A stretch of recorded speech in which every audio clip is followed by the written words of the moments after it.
Tiffany, and you're watching FilmMarriott.net.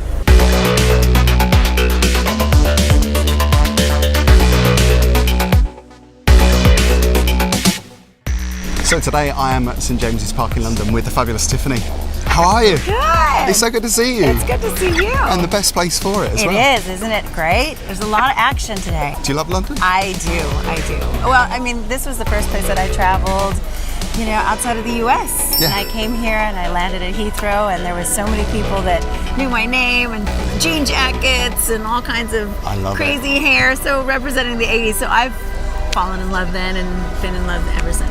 What an exciting time for you, because a new single's just come out, Worlds Away. I know. And a new album, can't believe it's your 10th. Pieces of Me, 10th album. Very excited. September, check it out, please. TiffanyTunes.com. It's got all my concerts, where you can find me. And yeah, I'm living and loving music. I always have, really. But I'm definitely more passionate maybe now because I appreciate it so much now, you know, to be in the industry for 30 years now. And the fans, you guys have been great, encouraging me to get back out there and start flying. Oh, there are loads of people that do that. I stopped flying for a long time. Yeah.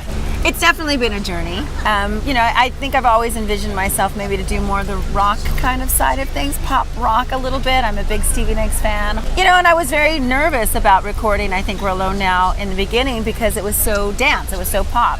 And I love dance music. I love all music, really, to be honest with you. But I was worried people wouldn't know I could sing. So what were you listening to back in the 80s? What were you listening to around 1987? Dead or Alive. Yeah? Oh, Woman After My Own Heart. Yeah, I listened to a lot of the hair bands, of course. I did a lot of pop music, you know. I really wasn't, you know, like a big Madonna fan. Shock. I know, shocking. The controversy. I became a Madonna fan. It really, seriously, to be honest with you, I don't know why.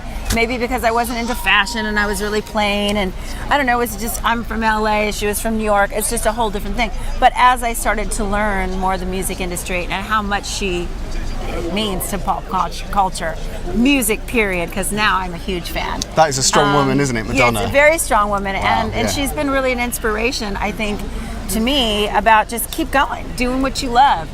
Work your butt off, and that woman works her butt off. Pays off, doesn't it? It does.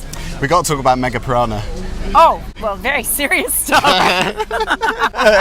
That was what, 8 years ago? Was it 2010? It was. I'd like to do more sci-fi because really I am a sci-fi junkie, but I just don't have the time now with touring. Right now, I am full focused on music. But you know, later on I'll go back to my, you know, alligators and crocodiles. I love those snakes. films though. It wasn't one of the most viewed films of that year on Sci-Fi. It was the highest rated. It was the highest rated. Way to go. And it wasn't just down to I won't be piranhas. coming back because I was eating at the end, not to give you the whole thing, but you gotta watch it. But yeah, I don't think I'll be coming back on that one. But you know, there's always Sharknados and things like that to get involved in. Because a lot of people don't know that you are an actor as well as a singer. Well, yes. I mean, I did study acting, and I wanted to be a method actress. Yeah. That didn't work out, and I'm much more of a, you know, I studied improv for a long time. I would like to go back and actually do some serious stuff at some point.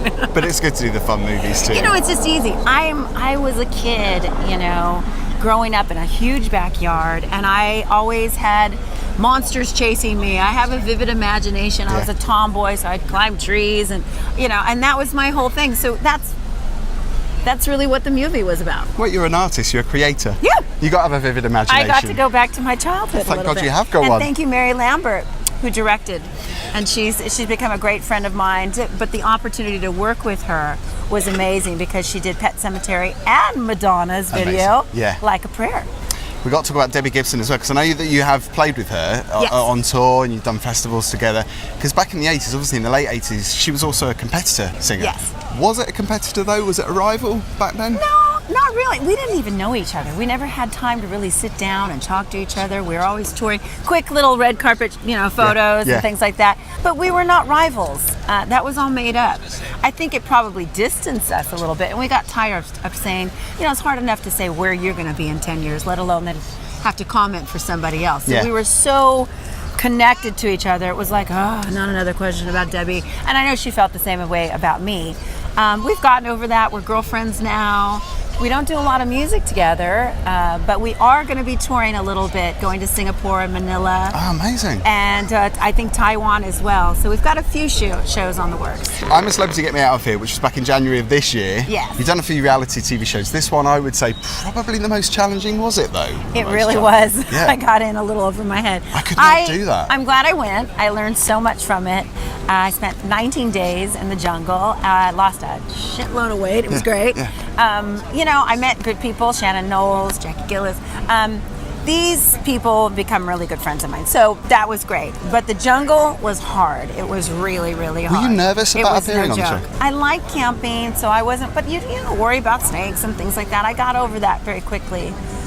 But it was the challenges. It is like the Hunger Games. You sit and wait of what they're going to do to you. And that, the anxiety for me, I think got to me a little bit mentally as well. Because, you know, you get close to each other and it's like, you feel bad, but you're like, oh, thank goodness they didn't pick me. Yeah. But then you're like, oh, they're going to pick one of my friends now. That's awful. Because it is a team. You're a team, really. You start out that way. My buddies, I mean, obviously, there's the cast. We were, you know, all casted for a certain program. But we actually got really close.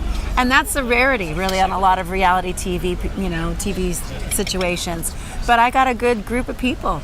You see people on there that say it was the best thing that I've ever done. It was really life-affirming. Was it life-affirming for you? Did it make you realise what you had back home? It absolutely. Well, for me, again, getting on a plane, having to go all the way to South Africa, which is a big deal for me. Yeah. And then I am around no one that I know, all Australians, never been to Australia, so I had to learn the humor and just and I was so curious and I wanted to, so I'm really insightful now. But I had no family, no friends, no managers. That's not the norm for an artist like me. Usually I have people somewhere, or I know people in the production or something. I was completely alone. You are a tough cookie. In Tiffany. a total different environment in the jungle.